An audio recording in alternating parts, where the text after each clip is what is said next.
Bueno, vamos a iniciar nuestro estudio bíblico. Antes de iniciar el estudio bíblico, vamos a cerciorarnos que estamos en comunión con Dios para poder digerir y almacenar la información espiritual, y le damos inicio a la clase. Amado Padre, es un honor que nos permitas atesorar tu palabra en nuestros corazones. Te pedimos que el Espíritu Santo nos rete con la información que vamos a recibir y que nosotros, Señor amado, sea todo para la gloria y honra de nuestro Señor Jesucristo. En su nombre te lo pedimos. Amén. Bien, seguimos el estudio del libro de Efesios. Esta es la lección número 453. Seguimos en el versículo 9 de Efesios 2, que nos dice lo siguiente: no por obras para que nadie se gloríe. La parte anterior de eso es porque por la gracia han sido salvados por medio de la fe, y esto no es de ustedes, sino que es un regalo de Dios. Sabemos que todo lo que viene de Dios, en el plan de Dios, viene por su gracia. Nosotros no podemos agregarle absolutamente nada. Nosotros simplemente aprendemos de qué se trata y nos ponemos a su disposición para que Él haga uso de nosotros como Él le parezca mejor. Él es nuestro creador. Él nos dirige para hacer las cosas suyas por medio de su palabra. Solamente puede dirigir entonces a aquellas personas que lo quieren conocer. Los que no lo quieren conocer no pueden ser dirigidos por Dios, porque Él no tiene potestad en ellos debido a su libre albedrío. Y si no tiene potestad Dios en ellos, entonces ¿quién tiene potestad en ellos? El sistema cósmico de Satanás.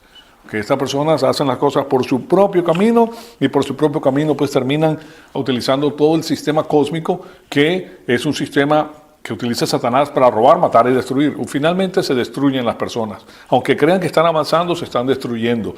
Y nosotros somos edificados más bien con la palabra de Dios.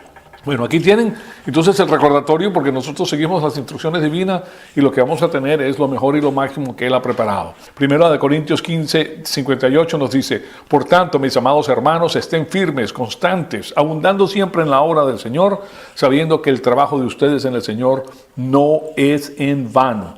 Todo lo que Él nos da a nosotros viene por medio de su gracia, y estas obras que están diciendo, este trabajo, son obras de bien divina, que nosotros tenemos, que Él nos ha dado en la eternidad pasada para que nosotros podamos hacerlas con nuestro libre albedrío y con nuestro amor. Básicamente toda la obra se hace en amor, lo hacemos porque lo amamos y sabemos quién es Él.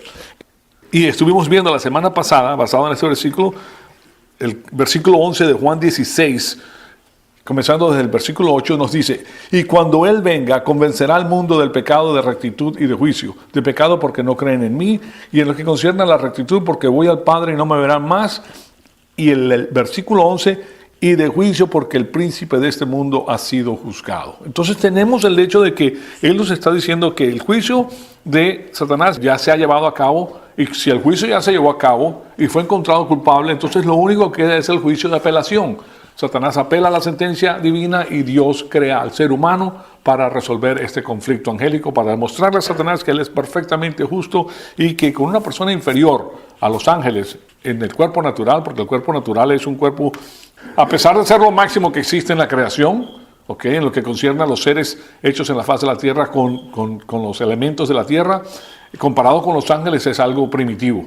Somos inferiores en nuestro cuerpo a los ángeles. Son ángeles de luz mucho más avanzados que nosotros. No están restringidos por el volumen de información que puede tener un ser humano biológicamente, porque nosotros lo tenemos biológicamente. Estamos rodeados por materia, y esa materia solamente puede tener cierta cantidad de información. Puede ser brillante, pero no puede sobrepasar la de un ángel, como comprenderán. Entonces nos hace a nosotros, y la diferencia que tenemos nosotros es el libre albedrío. Somos iguales a los ángeles en el uso de nuestro libre albedrío, y es a través del libre albedrío que nosotros decidimos a quién servimos y quién es Dios. Entonces, esto nos llevó de nuevo a este conflicto angélico y el hecho de que la historia humana es parte del caso de apelación de Satanás. Y hemos visto en este conflicto angélico el asunto de que el juicio prehistórico de Satanás y de los ángeles caídos se llevó a cabo, las consecuencias de escoger el plan de Dios para los creyentes. Los ángeles observan la historia humana, Satanás es el enemigo de las naciones, y ahora estamos viendo en esta extensión del conflicto angélico prehistórico lo que ocurre, pues. Y la semana pasada estuvimos viendo que la historia humana contesta las preguntas básicas acerca de la vida. Número 1, la pregunta que nos hicimos y que la contestamos fue: ¿por qué existe el hombre? Y nos damos cuenta que el hombre fue creado para resolver el conflicto angélico. Y después hicimos la pregunta de ¿por qué existe el pecado? Para resolver el conflicto angélico, porque, miren, ya Dios sabía que Adán iba a pecar, y el pecado tiene que preceder la salvación, porque el pecado trae muerte. La paga del pecado es muerte espiritual. Entonces, la persona tiene, para ser parte del conflicto angélico, tiene que entrar espiritualmente muerta y ya juzgada para ir a condenación. Entonces es a través de su libre albedrío que se salva de esa ira, pues, de Dios, como dice la palabra de Dios. Entonces el hombre tiene que tener el mismo albedrío de los ángeles, y en la cruz todos los pecados de la raza humana fueron juzgados, mientras que el bien humano fue rechazado. Es importante porque la solución ya la había dado el Señor. Él iba a enviar a su Hijo a morir en la cruz para pagar por todos los pecados, debido a que tú no hiciste nada cuando naciste para ser condenado, ¿verdad? Pues no por el uso de tu libre albedrío fuiste condenado, ¿correcto? Tú simplemente naciste, y en tu nacimiento, a través del pecado original de Adán, fuiste entonces condenado. Pero así como el pecado entró en el mundo por medio de un hombre que es Adán, así por medio del otro hombre que es Cristo, todos serán justificados si creen en Él. Entonces tienen que preceder a la salvación, la condenación, y las personas que creen en Él entonces son salvas. Después hicimos la pregunta de por qué hay caos en el planeta Tierra. Y claro está, siempre ha habido y siempre habrá caos y maldad mientras que Satanás controla el mundo. Y ese es el motivo por el cual existen las personas que se mueren. Nos diremos, ¿por qué hay tanto desastre en el mundo? ¿Por qué hay tanta matanza? ¿Por qué hay tantas enfermedades? ¿Por qué hay tantos huracanes? ¿Por qué muere la gente?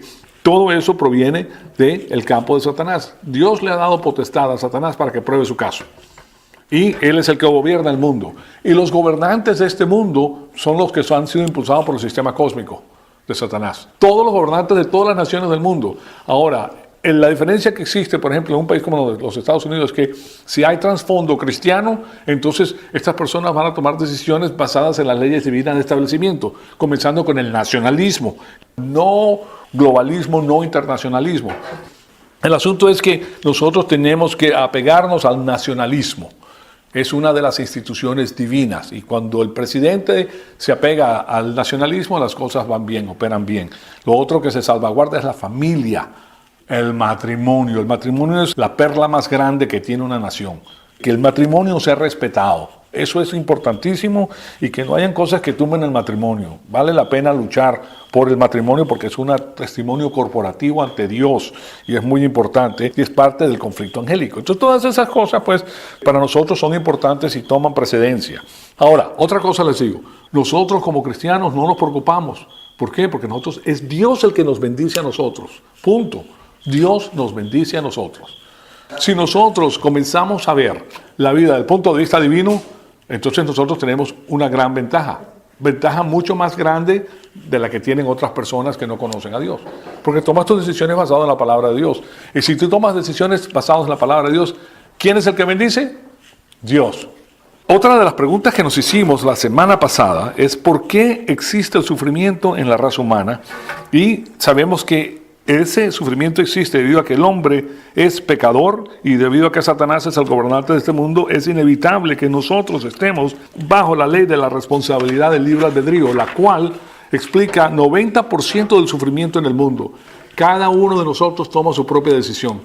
Ahora, si tú no tienes la decisión que se basa en la palabra de Dios, vas a tomar decisiones equivocadas. Y eso va a traer problemas posteriormente en tu vida. Yo les he comentado que he estado viendo esa famosa serie de Celia. Y entre de esas también vi la vida de un personaje que se llama Lola Calvo. Pero Lola Calvo es la Lupe, que nació en el mismo lugar que nació Celia Cruz, que era en un pueblito muy pobre. Esta mulata pues tenía una voz impresionante, así como la de Celia Cruz. Pero ella toma decisiones que están erradas porque primero que todo se mete de frente en la santería. ¿Okay? También lo hacía Celia Cruz, pero no era tan fuerte como ella. Ella se convirtió en una sacerdotisa de la santería en un tiempo en su vida y va tomando decisiones pésimas, tomando droga, inyectándose, haciendo una cantidad de cosas que a la final la destruyen. Pero no sin antes llegar a través de todo ese proceso a los pies del Señor. Esa es la parte linda del asunto, aunque ya no vivió más, llegó a los 54 años o 52 años de edad, pero en los últimos 3 o 4 años entró a la cristiandad. Y ya a lo último solamente le cantaba al Señor, pero ya le había hecho suficiente daño a su cuerpo y murió de un ataque de corazón severo, pues. Pero el asunto es que nosotros, las decisiones que tomamos van a repercutir en nuestra vida posteriormente. Y es la falta de conocimiento la que nos hace tomar decisiones que van en contra de nosotros. Pero, claro, todos nosotros hemos pasado por ahí, todos nosotros hemos tomado malas decisiones. Aún de vez en cuando tomamos una mala decisión, aún conociendo al Señor. sobre todo decisiones referentes a la naturaleza pecaminosa. Pero también reconocemos que no sirven y por eso está la confesión y no queremos entrar en ese área porque es un área que va en contra de nosotros. Nosotros ya sabemos, si lo haces va en contra tuya. Entonces, tiene una lógica inconfundible la palabra de Dios. Una lógica maravillosa y esa lógica pues a nosotros nos permite ver las cosas de la manera que el Creador las diseñó. Ahora, existen dos áreas de sufrimiento. Esta es algo que comenzamos a ver la semana pasada. El sufrimiento psicológico que proviene del mal juicio y del pecado. Y cuando hablo del psicológico, recuerden que la palabra psicología viene de psukos, de psuque, que es alma. Psicología, conocimiento del alma básicamente, pero no es así como lo ponen los psicólogos. Pero el psique es la palabra psuque en el griego, que la traducen con una i, y tiene que ver el sufrimiento del alma. Cuando tú tomas malas decisiones, sí, no vas a tener el dolor físico y los problemas físicos, pero en el alma sí sientes, wow, qué bruto fui, cómo puedes que tomé estas decisiones que a la final te van a doler, o sea, te tienen que doler, porque son decisiones malas y tú no puedes hacer nada y te duelen profundamente, pero ya las hiciste y ya tienes que enfrentarlas. Y el segundo es el sufrimiento que viene del pecado y de la abolición negativa hacia la doctrina bíblica. Y es manifestado en diferentes formas pues, en la persona. Puede ser espiritual o puede ser físico, puede ser otro tipo de problemas pues, que a la persona la pueden agobiar. Ahora, debido a que nosotros como creyentes pecamos después de la salvación, ¿cómo puede ser posible, verdad? Porque hay gente que, por ejemplo, les cuento una cosa que es interesante. Yo cuando juego el famoso pickleball, y no le pego bien a la pelota, de repente digo una palabra pues que no es la palabra adecuada cristiana. Entonces me miran, oye, el pastor hablando de esa manera. Sí, reconozco que no la debería decir, pero bueno, fue en el momento. Entonces, nosotros pecamos. Nosotros sí pecamos, todos nosotros pecamos, no hay uno solo bueno. Simplemente porque el pastor se pasó no significa que sea una persona buena, porque no hay. Todos tenemos naturaleza pecaminosa y ninguno de nosotros es perfecto. ¿A quién le tenemos que dar cuenta? A Dios Todopoderoso, a Él. Entonces, es inevitable que nosotros lleguemos a estar bajo el poder y la influencia del sistema cósmico de Satanás porque vivimos aquí en el sistema cósmico. En el sistema cósmico pecamos por medio de la arrogancia y todos los pecados de actitud mental que vienen de la arrogancia que nos hacen a nosotros pecar. Es más, el pecado contiene dos pecados, contiene arrogancia y el pecado. Porque si tú haces, por ejemplo, lo que quiere tu naturaleza pecaminosa, no solamente pecas en el área de la naturaleza pecaminosa, sino también pecas primero por arrogancia y segundo porque perseguiste pues lo que estabas buscando sin Dios. Entonces nosotros sufrimos por el mal moral o el mal inmoral. Es otra cosa que proviene del sistema cósmico. Entonces, el sufrimiento nos reta de dos maneras. Bajo la ley de la responsabilidad del libre albedrío y la disciplina divina, el sufrimiento punitivo, porque hay sufrimiento punitivo y sufrimiento para bendición. El sufrimiento punitivo está diseñado para orientarnos a la realidad del pecado y del fracaso. O sea, esas decisiones que tomas van a fracasar. Miren, la información de Satanás es espuria y es, falsa y causa daño. Porque como no tiene todo, en algún lado del plan de Satanás va a haber un fracaso. Ahí está la cadena débil donde el cual se quiebra todo y si tú le has dado mucho tiempo a ese sistema y has vivido tu vida de acuerdo a esas normas, tarde o temprano se quebranta. Las pérdidas son tuyas. Entonces, la necesidad de confesar los pecados por eso es tan importante. Ahora, la miseria autoinducida y una tremenda cantidad de sufrimiento viene a nosotros de la ley de la responsabilidad del libre albedrío. Nuestro Señor Jesucristo lo dice de otra manera. Él no dice la ley de la responsabilidad del libre albedrío. Simplemente te dice, en la época en que Él está con una sociedad agricultural, Él lo que dice es, lo que un hombre siembra, eso segará. Es la misma cosa que la ley de la responsabilidad de tu libre albedrío. Lo que siembras, cosechas. Entonces tienes que tener cuidado con lo que siembras. Cuando finalmente Dios añade entonces la disciplina divina, se debe a que nosotros hemos llevado nuestra abolición al punto en que nosotros hemos llegado a ser un peligro para nosotros mismos y para la raza humana. Porque nos mantenemos cabeciduros insistiendo en el error, hasta que llega el momento que Dios tiene que intervenir y ese error trae consecuencias que son muy dañinas para nosotros. Pues. Entonces, ese es uno de los sufrimientos pues, bajo la ley de la responsabilidad del libre albedrío. El segundo es bajo el sufrimiento para bendición. Hay un sufrimiento para bendición. A medida que nosotros crecemos espiritualmente, nos damos cuenta cuál es el sufrimiento de la responsabilidad del libre albedrío como castigo y cuál es el sufrimiento para bendición. Esa es la diferencia que existe. La mayor parte de personas no reconoce eso porque como no tiene pues esa porción espiritual, no entiende de qué se trata. Para el creyente que está creciendo espiritualmente, este creyente va a tener exámenes de sufrimiento. Pero esos exámenes de sufrimiento son para que esta persona sea promovida por el Señor. Y la persona que tiene el sufrimiento lo va a saber.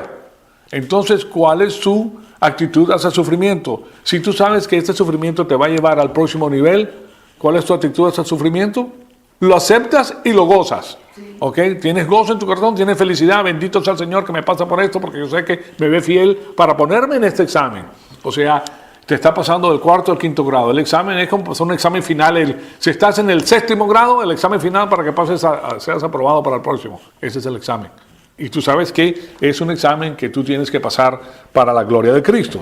Lo que vemos entonces es que ese creyente que pasa por el sufrimiento para bendición es retado a utilizar las maneras de resolver problemas, maneras tales como el descanso que proporciona la fe, la segunda y la tercera esperanza, el amor agape, la autoestima espiritual, la autonomía espiritual, para crecer en la gracia y para orientarse al plan de Dios y para avanzar a la madurez espiritual, pues, para tener la máxima producción de bien divino para la gloria y honra de nuestro Señor Jesucristo en el conflicto angélico. Si Él te ve listo para pasar por este examen, bendito sea el Señor, porque tú sabes que se está promoviendo. La promoción, primero la ves aquí abajo y posteriormente en el reino milenario. Miren, el día que tú mueras, has crecido espiritualmente, sabes que has hecho la obra de Dios, tú te vas a morir con una sonrisa en los labios. Primero porque sabes que tú estás durmiendo, que apenas duermes, te mueres, ya estás enfrente de la presencia del Señor y vienen entonces los galardones para la gloria de Cristo. Y eso posteriormente pues conlleva pues en la venida de nuestro Señor Jesucristo una posición enorme que nadie más te puede dar sino el Señor Jesucristo, el único. Entonces, el sufrimiento para bendición está directamente relacionado al plan protocolar de Dios bajo 3 categorías. Y se las voy a dar porque esto lo hemos estudiado anteriormente, pero es interesante saberlo porque nosotros vamos a poder distinguir este asunto claramente en nuestros corazones para pasar por ellos victoriosos. Él quiere que nosotros seamos victoriosos, que seamos vencedores. Al vencedor le daré que se siente conmigo en mi trono como yo me he sentado en el trono de mi Padre. Entonces, primero que todo tenemos el sufrimiento providencial preventivo. Es un sufrimiento providencial. La providencia de Dios te da el sufrimiento y es preventivo. Quiere decir que te está previniendo de algo interesante y es añadido a la autoestima espiritual para fortalecerla hasta el punto de llegar a la autonomía espiritual. Cuando una persona, fíjense que los exámenes llegan después de que tú has llegado a cierto nivel de crecimiento espiritual. Y le voy a poner aquí como escalones, ¿okay? Porque estos son los exámenes que tenemos aquí, se los he puesto anteriormente.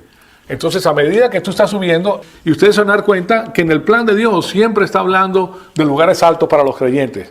Por ejemplo, cuando habla de Moisés, estaba en la montaña con los brazos abiertos. Cada vez que habla de lugares altos, está hablando de que eso le permite a la persona ver los dos lados de la montaña, te permite ver cosas que antes no veías y tiene que ver con tu crecimiento. Entonces, a medida que la persona va canjeando el punto de vista humano por el punto de vista divino, esta persona está conociendo más y más a Dios, pero después viene el examen. Ahora, la carrera hacia arriba no es así, la carrera es ahí y bajas, y bajas, y bajas. Porque vas a pecar en la trayectoria. No es que vas a ser una persona perfecta que ya no mata una mosca. Todos nosotros somos imperfectos, lo tenemos que reconocer. No vamos a ponernos de que nosotros somos muy santurrones y que ya estoy pegado. No, eso ya cuando la persona comienza a hablar así, ya te das cuenta de que aquí hay religiosidad y hay tontería y esta persona se cree muy grande. Aquí nuestro Señor Jesucristo lo dijo, aquí no hay uno bueno. El único bueno que existe en la faz de la tierra fue Cristo. El único que no tenía la naturaleza pecaminosa humana. Ahora sí podemos subir, sí podemos llegar, sí podemos hacer las cosas que Dios quiere poniendo los ojos en Cristo. O sea que cuando tú pasas este examen del sufrimiento providencial preventivo, eres promovido al próximo nivel. Es añadido entonces a la autoestima espiritual para llegar a la autonomía espiritual. Y eso es importante. Después, el segundo examen es el examen de ímpetu. Este examen de ímpetu es dado para fortalecer la autonomía espiritual para que la persona avance a la madurez espiritual. Entonces pasas de la autonomía espiritual a la madurez espiritual. Y el examen te fortalece. Y si pasas el examen, promovido eres al próximo nivel. Aquí estamos hablando de promociones que da Dios directamente por tu relación que tienes con Él. Ahora, lo interesante en todo esto es que Dios te va a dar todas las respuestas del examen. Nadie será probado más allá de lo que puede soportar y con la prueba, el escape, dice el Señor. O sea que estamos hablando del sufrimiento para bendición. Y que todos los cristianos van a pasar por ahí. Yo sé que hay personas que dicen, ¿yo para qué me metí en esto? Ahora más sufrimiento. No, pero estos son sufrimientos especiales, ¿ok? Son sufrimientos que tú vas a reconocer como tales. Una de las características que tiene este sufrimiento es que la gente va a decir, wow, pobrecito, mira lo que le está pasando a esa persona. Pero no tú. Tú vas a ver las cosas maravillosas. Y ellos van a quedar atónitos. Bueno, ¿y cómo puede ser posible que esa persona pase tan feliz por ese problema que tiene? Porque para otras personas no tienen el conocimiento, no saben de qué se trata y no lo pueden. Ellos no pueden soportar eso porque no tienen la capacidad para hacerlo. Una de las cosas que te da Dios es la capacidad para pasar cada examen. La capacidad viene con el conocimiento pleno. Y finalmente viene el examen de evidencia, que es el que fue dado a nuestro Señor Jesucristo.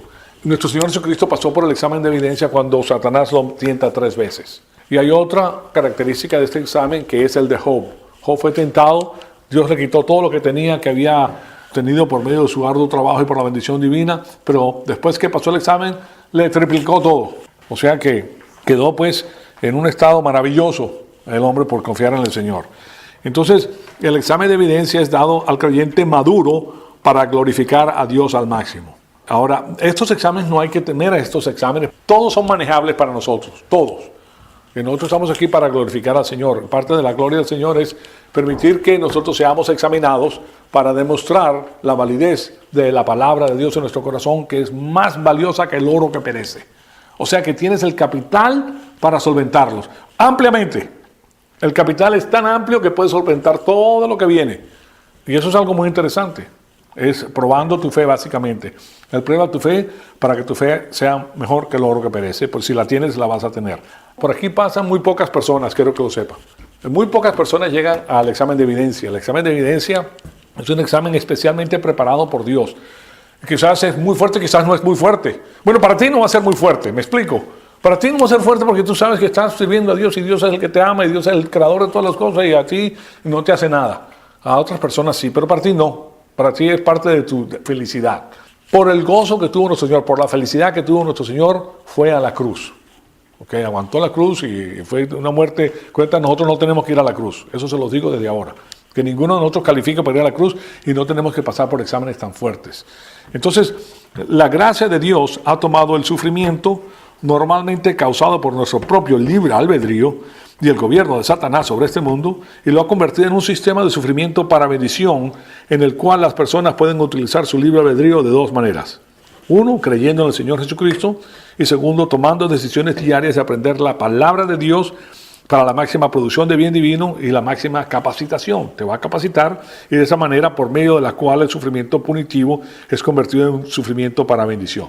Entonces, el sufrimiento para bendición, una de las características que tiene el sufrimiento para bendición es que tú no hiciste nada. Tú no hiciste nada para que te llegara.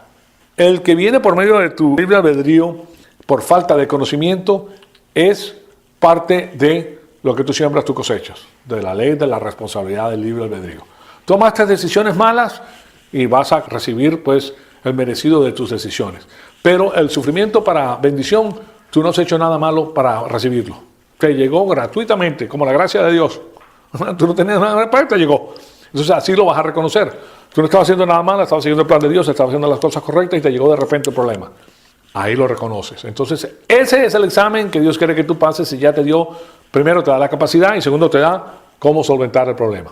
Esa es la diferencia que existe. Entonces, el sufrimiento para bendición está directamente relacionado a colmar el plan protocolar de Dios y para la victoria táctica del conflicto angélico.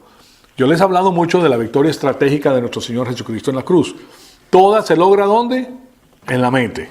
¿Dónde creen que se logra la victoria de este sufrimiento? En la mente. ¿Qué tienes tú en tu mente, en tu corazón? Y eso es lo que te va a determinar que seas victorioso. ¿Estás sujetando el pensamiento de Cristo en tu corazón? ¿Estás sujetando el pensamiento del mundo en tu corazón? Básicamente lo que está haciendo en estos exámenes, sobre todo en este de aquí, es que Satanás te está sentando en la silla enfrente de Dios para hacerte preguntas. O sea, pero las preguntas no son que te pregunte eso, sino te pasa por ciertas vivencias. Ese es el examen. Y Dios permite que te ponga porque Él sabe que tú eres un testigo fiel y verdadero. ¿Oyeron eso? Testigo fiel y verdadero. En pocas cosas has sido fiel, sobre muchas ciudades te pondré porque tú fuiste probado como verdadero. Pero tú no tuviste nada que ver con el examen, ¿me explico? O sea, tú no hiciste nada malo para merecértelo. Simplemente te cayó. Lo único malo que hiciste, según Satanás, es que estaba metido con Dios. ¿Okay? Pero tú estabas haciendo las cosas de Dios. Y esa es la diferencia. Entonces, lo que sucede es que a medida que vas creciendo espiritualmente, tú sabes que cuando venga ese examen es para tu bendición. Bendito sea Dios que me ha visto fiel para pasarme por el examen. O sea que no ponemos los ojos en la tierra, porque nosotros siempre estamos buscando las cosas de la tierra, en lo material, lo temporal, lo finito. Eso generalmente es lo que hacemos porque de esa manera fuimos entrenados cuando nosotros comenzamos a caminar en el mundo. Pero a medida que nosotros entramos a conocer la palabra de Dios, nos damos cuenta de que eso no es lo importante. Lo importante es cómo piensas tú y cómo resuelves los problemas con la palabra de Dios. Entonces, o sea que existen muchas razones por las cuales sufrimos. Separados del crecimiento espiritual, si estás separado del crecimiento espiritual, ahí viene todo tipo de problemas y se hace en efecto lo que Dios dice: mi pueblo perece por falta de conocimiento. Los problemas que te vas a meter, te metes por falta de conocimiento, porque estás utilizando valores que no son valores trascendentes como los que tiene Dios en su palabra. ¿Okay? O sea, en otras palabras, tu metafísica estaba equivocada. Y si tu metafísica está equivocada, tu epistemología está equivocada, y tu ética está equivocada, y tu política, que es lo que le sigue, también está equivocada. Entonces, tú vas a proponer una política que está arraigada en una metafísica que no es trascendental, que no pasa el tiempo y el espacio, porque la palabra de Dios es verdad absoluta y trasciende el tiempo y el espacio. Es para nosotros, es para sus hijos, pero nos cuesta pues tiempo tomarlas. Esto, yo les he dicho que la vida espiritual es sobrenatural. O sea, natural es lo que tú puedes ver, sobrenatural es lo que no puedes ver. Y sobrenatural es lo que viene de Dios. Nosotros no tenemos que ir a Los Ángeles a buscar cosas. La mayor parte de personas que buscan a Los Ángeles, y no me refiero al lugar que está al oeste de los Estados Unidos, ¿verdad? El área geográfica o la ciudad de Los Ángeles. Estamos hablando de que buscan a Los Ángeles, y la búsqueda de ángeles generalmente son ángeles caídos. No andan buscando ángeles ni pidiéndole a los ángeles, porque generalmente son ángeles caídos y Dios no quiere que le pida a los ángeles. O sea, Dios no dice que nosotros solamente adoramos a Dios, no a los ángeles. Entonces, todas estas razones están directamente relacionadas a la extensión del conflicto angélico prehistórico en la historia humana. Todo ese sufrimiento entonces viene por un motivo muy especial, y Dios va a utilizar todo lo que Satanás propone para bendecirte. Te va a bendecir. Crees en Él, Él te va a bendecir. Así de simple, o sea. Entonces el sufrimiento es una parte intrínseca del conflicto angélico. Sirve para ver si el creyente aprende la doctrina digerida, utiliza la provisión dinámica de la gracia enseñada en la eternidad pasada, porque es trascendental, las cosas que tienen que ver con el portafolio de activos invisibles, con los que Dios nos bendijo con toda bendición espiritual en los lugares celestes en Cristo Jesús, y para que reciba las bendiciones bajo la observación angélica. O sea que la política de Dios, yo le he dicho que es bendecirnos a nosotros. Y Dios quiere bendecirnos para que los ángeles se den cuenta y nos miren. Mire, ese hombre está bendecido porque tiene la palabra de Dios en su corazón. Donde se encuentra la palabra de Dios, hay bendición. Y si tú eres el recipiente de la palabra de Dios, sobre ti viene la bendición. Nadie te la puede quitar. Eso es otra cosa muy importante. Que las bendiciones de Dios, nadie te las puede quitar. Y si Dios permite que te la quiten, es para utilizarla como examen de evidencia. ¿Ok? O sea que quítamelas. No, quítamelas. Me explico. O sea, es otra manera de ver las cosas. Completamente diferente. Tu felicidad es Cristo, y tu felicidad está encapsulada en la palabra de Dios, y tu felicidad es inmutable, porque ya tiene las características divinas que llegaron a ti cortesía de la palabra de Dios. Estás tomando entonces tú otra manera de ver las cosas completamente diferente, y las bendiciones van a continuar fluyendo hacia ti. Entonces la pregunta es, ¿va a utilizar el creyente su propia volición? ¿Va a usar su concentración bajo el poder del Espíritu Santo? ¿Va a utilizar sus prioridades para poner la palabra de Dios primero? Cuando viene el sufrimiento, el gran campo de batalla en la vida no es donde nosotros llevamos nuestro cuerpo y lo que hacemos físicamente. El gran campo de batalla es la mente. ¿Qué mantienes en tu mente? Tú puedes estar en la cárcel, puedes estar en un rincón y tú estás pensando, Señor, estás feliz. Estás pensando, Señor, estás sabiendo que tú has hecho lo correcto. Si te tiene ahí en ese momento, porque Él te quiere tener ahí para demostrar. Y tu felicidad no te la quita nadie. ¿Qué fue lo que pasó con los cristianos en el inicio de la iglesia? Estaban metidos en la cárcel, en el calabozo. No era un calabozo, estaba debajo de tierra, pues era algo peor. Y ahí estaban cantando, alabando al Señor, dándole gracias al Todopoderoso. Entonces, lo que pensamos es lo que cuenta. Y sin la doctrina bíblica, nosotros no podemos pensar como ganadores. ¿Quién piensa como ganador? El que tiene la palabra de Dios en su corazón, porque Jesucristo es ganador desde el comienzo hasta el fin. Y nosotros tenemos la característica del ganador. Nadie nos puede vencer. Nosotros llegamos a reconocer que somos invencibles. Órale, ¿no has querido ser invencible? ¿No has querido ser Superman alguna vez? Somos invencibles. No nos pueden ser. ¿Por qué? No por el poder que tenemos nosotros inherente, sino porque tenemos la poderosa palabra de Dios en nosotros que nos guía. La palabra de Dios es omnipotente y nosotros la tenemos. No nos pueden vencer. Más grande es el que está dentro de ti que el que está en este mundo. Para el creyente que crece tiene mucho más de Dios dentro de él que la persona que no está creyendo. Puede ser un creyente que cree en el Señor Jesucristo y se retira al mundo, no sabe ni siquiera que tiene poder y no conoce la palabra de Dios. Pero sí, es más grande el que está dentro de ti, del que está en este mundo, y estamos hablando de la transferencia del conocimiento pleno del Hijo de Dios en tu corazón. Entonces, esa fue otra pregunta que fue muy interesante. La otra pregunta, pues, porque llegamos a la parte de ver por qué existe el sufrimiento, ¿verdad?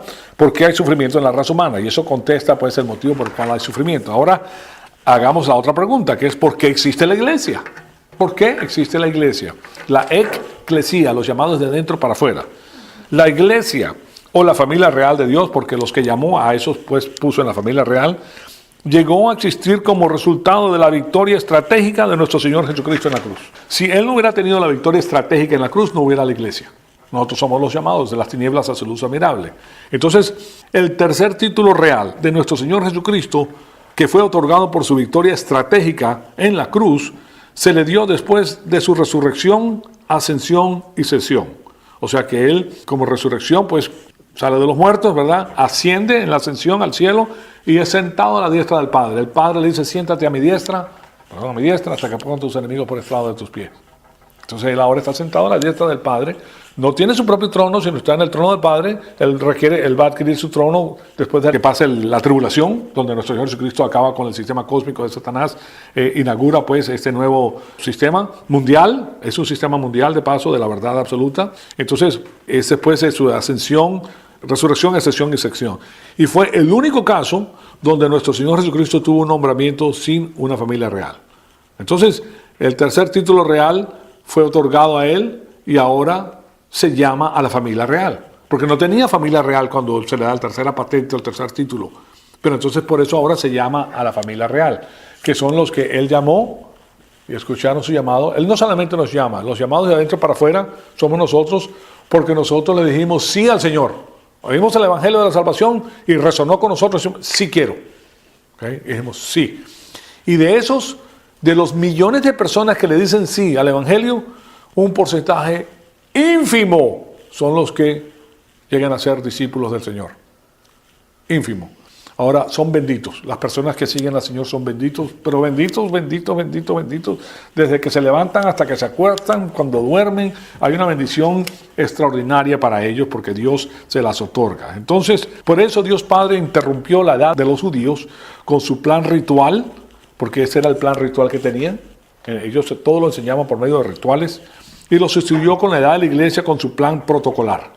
¿Por qué es protocolar? Porque ahora está el Rey de Reyes, que es el Señor Jesucristo. Y lo llamado es para estar en la familia real. Entonces nosotros somos familia del Rey. Pero no del Rey de un país pequeño. El Rey del universo. El Rey del mundo entero.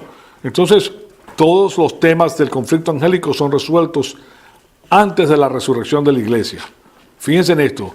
Todos los temas del conflicto angélico son resueltos antes de la resurrección de la iglesia. La resurrección de la iglesia viene con el rapto, ¿okay? Pero antes de eso van a ser resueltos. En la edad de la iglesia, entonces, el conflicto angélico se intensifica. Estamos en la etapa intensificada del conflicto angélico. Y por eso, pues, la edad de la iglesia es la más difícil y la más excitante en la historia, porque el plan de Dios, que es superior en todo al plan de Dios para las otras dispensaciones previas o futuras.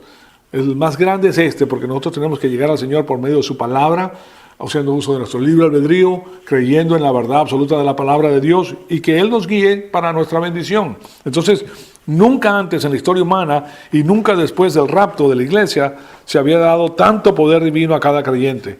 Antes solamente, recuérdense que eran unos cuantos los que eran sacerdotes. Ahora todos nosotros, hombres y mujeres, somos sacerdotes del Dios Altísimo. Ahora todos nosotros somos embajadores de Cristo, embajadores del Todopoderoso, Señor. ¿Okay? Entonces, ¿hacia dónde se dirige el creyente? Entonces se dirige la historia en esta dispensación. Si hay un eje de creyentes maduros grandes, la nación va a ser salva. Eso me deja saber que debe haber un porcentaje casi ya de 1%, a lo mejor 0.7% de creyentes maduros, porque Dios tiene que bendecir a la nación si hay creyentes maduros. Tiene que bendecir a la nación. Óigame, decir eso de Dios, que tiene que hacer algo, lo dices basado en su propia palabra, no porque tú crees que tienes comando sobre el Señor, ni mucho menos. Entonces la iglesia no es una organización, es un organismo. La iglesia es todo creyente en unión con Cristo y es la familia real de Dios. Entonces, mientras que está ausente de la tierra durante la edad de la iglesia, Cristo es la cabeza o gobernante de la iglesia. Nosotros tenemos un gobernante y ese es Cristo. En Efesios 1:22 nos dice: aún todas las cosas las sometió Dios bajo sus pies y les puso a Él por cabeza sobre todas las cosas para la iglesia, sobre todas las cosas. Entonces Él es el que determina quién tiene los dones espirituales por medio del Espíritu Santo. Él es el que nos tiene que guiar a nosotros. Pero eso, no el pastor. El pastor simplemente te da la información. El pastor es simplemente tu cocinero. Y si es buen cocinero es tu chef espiritual, que te prepara tu comidita espiritual, tú vienes y te la comes y te fortalece mucho y te gusta también porque está bien preparada, básicamente. Entonces, Colosenses 2:10 también nos dice: y ustedes están completos en Él. Antes no estábamos completos, ahora sí estamos completos en Él, quien es la cabeza de todo principado y autoridad. Mire, cuando Él dice que somos completos en Él, es que es algo maravilloso, porque ustedes comprenderán que hay personas solteras y hay personas casadas. Hay jóvenes y hay adultos. Hay niños y hay niñas. Estas palabras quedan perfectamente en cada uno de nosotros. Si eres soltero, te cuenta que el Señor es todo para ti y que lo que te da adicionalmente es por añadidura, porque ya tú estás completo, no necesitas a nadie. Se van a dar cuenta también que a medida que creces espiritualmente, te das cuenta que no necesitas tanto de las personas como necesitabas anteriormente. Necesitas de tu Dios. Ahora las personas van a venir a ti y vas a tener mucha más capacidad para tener esas amistades. Pero en realidad, ¿verdad? No es que las necesites para vivir. ¿Me explico? No es que necesites porque sin ellas ya no puedes actuar. No. Ahora tienes a tu Señor que está contigo siempre y que te ama siempre. Ahora tú eres la persona que tiene para dar. Antes a ti te daba, ahora tú tienes para dar y te sobra, ¿okay? En abundancia. Entonces, todo esto lo tenemos que ver, pero ya se nos acabó el tiempo, pues. Dice: no, ustedes están completos en Él, quien es la cabeza de todo principado y autoridad. Todo principado y autoridad, visible e invisible, ya sea en el cielo, en la tierra o en cualquier lugar, Él es la cabeza. Nosotros somos el cuerpo, estamos unidos a Él, sabemos de qué se trata. Señores, lo único que nos queda a nosotros es una gran felicidad en nuestro corazón porque sabemos a quién servimos y que el Creador del universo nos ama y tiene un plan para nuestra vida y el plan es perfecto. Que lo único que tenemos que hacer nosotros es conocerlo para implementarlo. No nos vamos a poner a inventar cosas que no son porque nosotros no podemos. Si eres muy inteligente puedes inventar algo, pero es de muy corta duración. Y lo que hace es traer problemas porque si no viene de Dios, es una cosa inventada por ti. Bueno, ahí culminamos la clase. Amado Padre, te damos las gracias por esta gran bendición que nos has dado por medio de tu palabra. Te pedimos que el Espíritu Santo nos rete con esta información acerca de la extensión del conflicto angélico prehistórico y te pedimos que estas cosas queden grabadas en nuestros corazones para cimentar nuestra fe, Señor amado, para saber quién eres tú y cómo operas en el transcurso de la iglesia para nuestras vidas. Te pedimos que nosotros toda esta información sea para la máxima producción espiritual y para la gloria de tu Hijo amado, nuestro Señor Jesucristo. En su nombre te lo pedimos. Amén.